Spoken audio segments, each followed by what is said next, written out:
What's up, guys? Welcome back to Newswave. Friday, so it's the last day of the work week, which is great for a lot of people. You can hang out, play some games on the weekend, but we still have Friday to get through with some video game news. Now, before we start, I do want to say we had an interview, a very good interview, with the Rainway CEO, Andrew Sampson. That will be going up today at 1 p.m. Eastern Time, so if you're all curious about that streaming application, whether it's on the Switch or just in general, how it came to be, check that interview out. It was a lot of fun, and I think a lot of people find it interesting. But with that, let's get started. Now, before we get into any of the bigger news, I do want to talk about something that we talked about yesterday, and that's the Xbox One X at Gamescom, with the possibility of pre-order info being opened up to the public. Of course, we saw that GameStop tweet that was put out and then later retracted very quickly, and that kind of led me to believe that we will get some kind of information on pre-orders. Well, it looks like that is the case, because over on Xbox's Twitter account, they said, Xbox One X pre-order info is coming. Tune in August 20th at 9 p.m., 12 p.m. Pacific time for details from Gamescom. Yep, so apparently we will be getting at least some kind of info on how we can go about pre-ordering the item.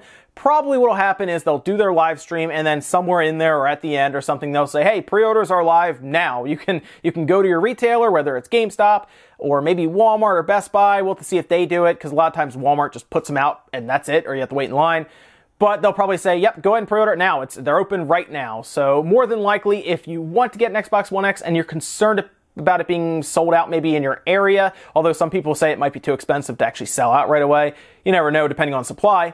Make sure you're ready, I guess, either Sunday night or Monday morning to stop by your local retailer and say, yes, I want to get an Xbox One X. Here's my pre-order. Now, real quick, while we were just talking about Walmart, well, it looks like a new Nintendo Switch bundle, well, at least new to the Western audience, is coming to Walmart exclusively, and that is going to be the Splatoon 2 bundle that we saw released in Japan, that included kind of the neon pink and green Joy-Cons that looked really cool for a lot of people who are fans of Splatoon in general, just the franchise. But of course, it also comes with Splatoon 2 and a carrying case. Now, apparently this is going to be a Walmart exclusive. You won't be able to get it anywhere else, according to them. It will be $379.99 USD, and it's going to be coming with a few things, like I said, specifically Splatoon 2 as a digital download code. It won't be a physical copy, despite them showing at times, I've seen this in marketing, they show a physical copy that's included, but then it's just a digital code when you take it out of there. However, Splatoon 2 and a lot of Switch games are small anyway, so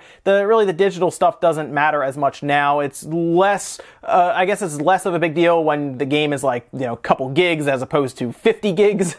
So that's a much bigger difference there. Of course, it will come, like I said, with those limited edition neon pink and green Joy-Cons, which is great, and a carrying case. All of this is going to be releasing September 8th. Suggested retail price of $380. I guess Walmart will just be putting them out. I don't think there's going to be any pre-order stuff through them. So if you want it, maybe you were holding off for a Splatoon 2 bundle of some kind, and you're looking to get into it, while the price isn't really doing anyone any favors, it's kind of cool to see everything in one box, and it saves you from buying, I guess, a couple things at once. You just buy this, you get Splatoon 2, you get Joy-Cons that maybe you enjoy like the color of, and you're off. I will say the timing is weird, because obviously Splatoon 2 has been out for, well, a while now. It's very odd that they're going to wait that long. However, I have a feeling that there was stock that they could put in certain places. They obviously opted to put a lot in Japan, as we've been seeing over the weeks.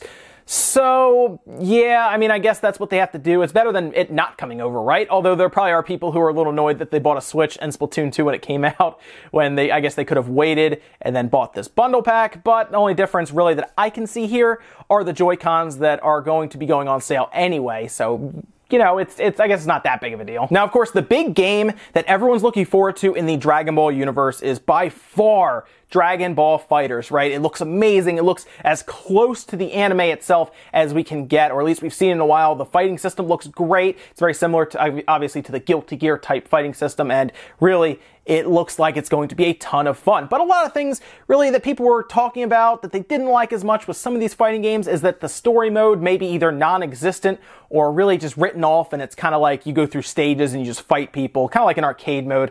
Well, it looks like that's not going to be the case. So what happened was there were scans released on the weekly issues of V-Jump, which is a magazine over in Japan, and they showed not only new characters, which is great, but they also talked about a story that would be included in the game. So it would be basically a big story mode you go through that sounds original, and it looks like it's going to include, from what they have said, kind of a perspective from Android 16. So both Android 16 and 18 are both playable. They showed that they're going to go the route of Super Saiyan Blue, Goku from the Dragon Ball Super series. So while some people were hoping for Super Saiyan 4, for example, it looks like they're going to be sticking more to the canon storyline and going through to Dragon Ball Super. But what's great here is the way they describe the story mode is really cool. It sounds very original. And what's going to happen is apparently it's going to have a story mode involving a revived Android 16 where, according to them, super warriors fall one by one.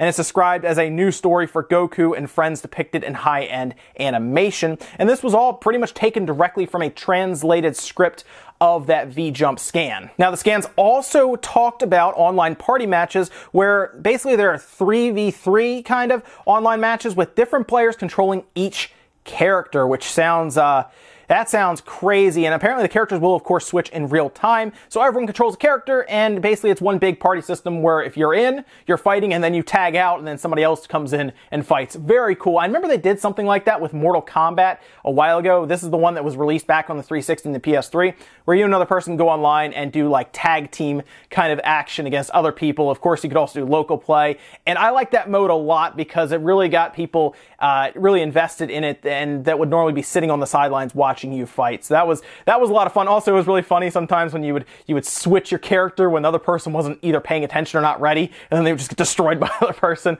We would just do dumb stuff like that with our friends back then. But I do like the idea of having online matches like that where apparently, I guess, 6 people can play, each person controlling a character. This game just looks amazing, right? It just looks ridiculous. The animation, the fighting style, everything. It looks so, the detail is so fine here that it's going to be great. Like, I am ready for this game. Even the story mode sounds interesting because, well, it doesn't sound like the same cut and dry story mode that we've played so many times where we just play through the story that we've already watched since the 90s, right? It's going to be all new. I love it. I can't wait till this comes out. It feels like it's going to be forever, but at least a closed beta is coming. So hopefully we can get into that and check it out. Also, a side note, Android 17 should be in this game. They have not announced it, but I really hope he's included because in the current storyline for Dragon Ball Super, he's actually been pretty awesome. He's been definitely on point in Dragon Ball Super right now. I like Dragon Ball Super a lot, and they need to add him because he is at probably the height of his popularity with how they've portrayed him so far in Dragon Ball Super. Next up, let's talk about the NPD Sales figures. We talked about them early on in the week, a little bit about what was in first place, which was Splatoon 2,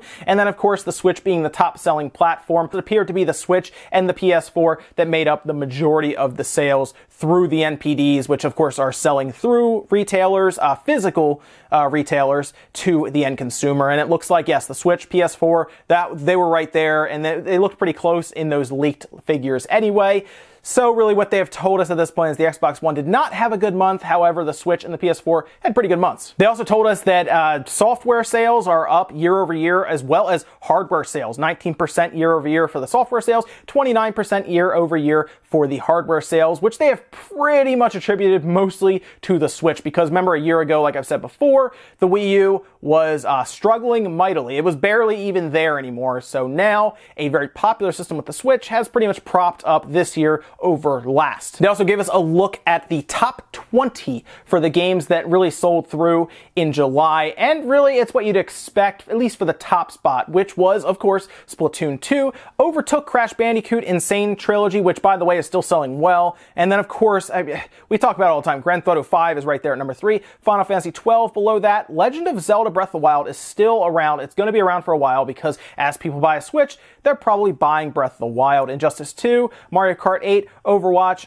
Rainbow Six Siege, and then NBA 2K17 rounds out the top 10. And that's pretty good for Nintendo overall because not only did they have the best-selling hardware of the month from those leaked figures that we saw, well, they also had 3 games in the top 7. So that's pretty good overall for that company. Nintendo's doing well. I mean, we've seen that. It's doing well in Japan. It's doing well here in America. It's pretty much doing well everywhere in the world except for maybe like in Europe. There are parts of Europe that don't back the Switch as well. But yes, Japan is all about the Switch. And so far, the United States has started to really get behind the Switch at this point. And that's good news because, of course, we're heading into fall and then Christmas time when it's going to be very interesting to see how these different systems compete, especially when the Xbox One X kind of enters the fray, because that's still something that Microsoft is kind of hanging their hat on, saying, look, the Xbox One X, guys, it's coming. it better show up with a bang at this point, because if the Xbox One isn't even on the NPD's radar, that means it's not doing well. And that's it for Newswave today, guys. Make sure you comment, like, subscribe, all that good stuff. Let me know anything about any of the stuff we talked about today, whether it is Dragon Ball Fighterz. Oh, that game is looking so good, right? Now it's gonna have a full story mode that's original with cutscenes, by the way, from what they're saying, full animations. This game is going to be awesome. It's not out till next year, and I think a lot of us want to play it now. But I guess we'll check out the closed beta and hopefully have some fun in there if we can get in. Also, let me know what you think about the NPD results and the Nintendo Switch not only taking the #1 hardware, #1 software, and then also placing 3 titles in the top 7 NPD charts. Big for Nintendo right now. They're doing well, and they're going towards their biggest release of the year, which of course is Mario Odyssey. So let me know what you think about that. That's it for now, guys. I will see you on Monday.